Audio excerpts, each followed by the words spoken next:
পটলের দোলমা কে কে খেয়েছেন এই রেসিপিটা? এটা অবশ্য আমাদের বাংলাদেশের রেসিপি না, এটা হলো কলকাতার একটি সাবেকি রান্না। আর আমাদের দেশে খুব কমই রান্না করা হয় এই রেসিপিটা। আমিও আগে কখনো তেমন একটা খাইনি, বাট এই রেসিপি বানানোর পর থেকে আমার বাসায় এটা চলে, খুবই ভালো লাগে। যারা সবজি লাভার তাদের জন্য তো অসাধারণ একটি রেসিপি।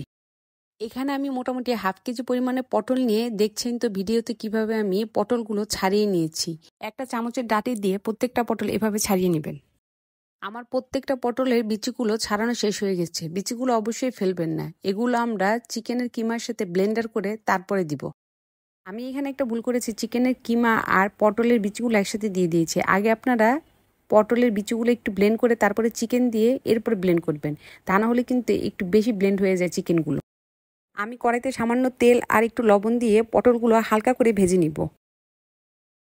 পটলগুলো হালকা ভাজা হয়ে গেলে তুলে নিব এবং সেই কড়াইতে আবার আমি তেল দিয়ে সামান্য গোটা গরম মশলা আর পেঁয়াজ দিয়ে কিমাটা রান্না করে নিব।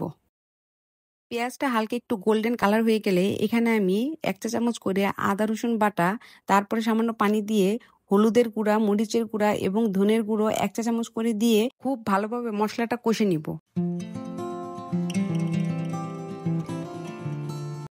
মশলা থেকে যখন তেল উঠে আসবে তখন আমি চিকেন আর পটলের কিমাটা এটার ভিতরে ঢেলে দিব।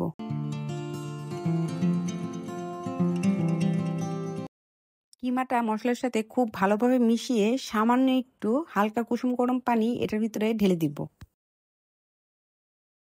যেহেতু এটা চিকেনের কিমা, তাই রান্না করতে তেমন একটা সময় লাগবে না, সামান্য পানি দিলেই হবে। যখন এরকম ঝুরঝুরে হয়ে আসবে, আমি এটার টেস্ট আর একটু বাড়ানোর জন্য এখানে আমি একটা ডিম ছেড়ে দিব। ডিমটা দিয়ে খুব ভালোভাবে কিমার সাথে মিশিয়ে নিব। এই পুরের মিশ্রণটা শুধু শুধু খেতেই এত স্বাদ, আর পটলের ভিতরে যখন এই পুরটা ভরে গ্রেভি দিয়ে রান্না করা হবে, এটার স্বাদ আরও বহুগুণে বেড়ে যায়।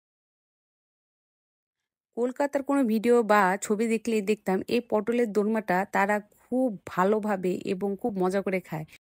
এটা নিজে না রান্না করলে খেলে আমি বুঝতে পারতাম না আসলে কেন তাদের এই ট্র্যাডিশনাল রান্নাটা এত জনপ্রিয়। এখন পুরগুলো আমি পটলের ভিতরে একটা একটা করে ভরে নিব। আমার ভিডিওগুলো যদি ভালো লাগে তাহলে অবশ্যই আমার চ্যানেলটি সাবস্ক্রাইব করবেন।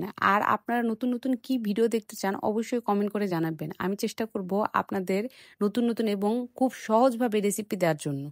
কথা বলতে বলতে আমার সবগুলো পটলের পুর ভরা রেডি হয়ে গিয়েছে। এখন এই পটলের গ্রেভিটা রান্না করার পালা।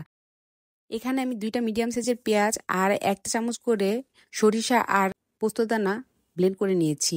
এটা তেলের ভিতরে দিয়ে তারপরে খুব ভালোভাবে কষিয়ে নিব। পেঁয়াজের মিশ্রণটা যখন মোটামুটি কষিয়ে একটু তেল উপরে উঠে আসবে, তখন এতে একে একে লবণ, হলুদের গুঁড়া, মরিচের গুঁড়া আর ধনের গুঁড়া আর সামান্য একটু গরম মশলা গুঁড়া দিয়ে খুব ভালোভাবে আবার কষিয়ে নিব। এই পটলের দোরমার স্বাদ অনেকটাই নির্ভর করে মশলাটা খুব ভালোভাবে কষানোর উপর।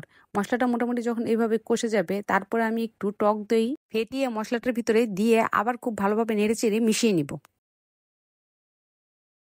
মশলাটা খুব ভালোভাবে কষানোর পর যখন এইভাবে চারিদিকে তেল ছেড়ে আসবে, ঠিক তখন এখানে সামান্য কুসুম গরম পানি আমি ঢেলে দিব।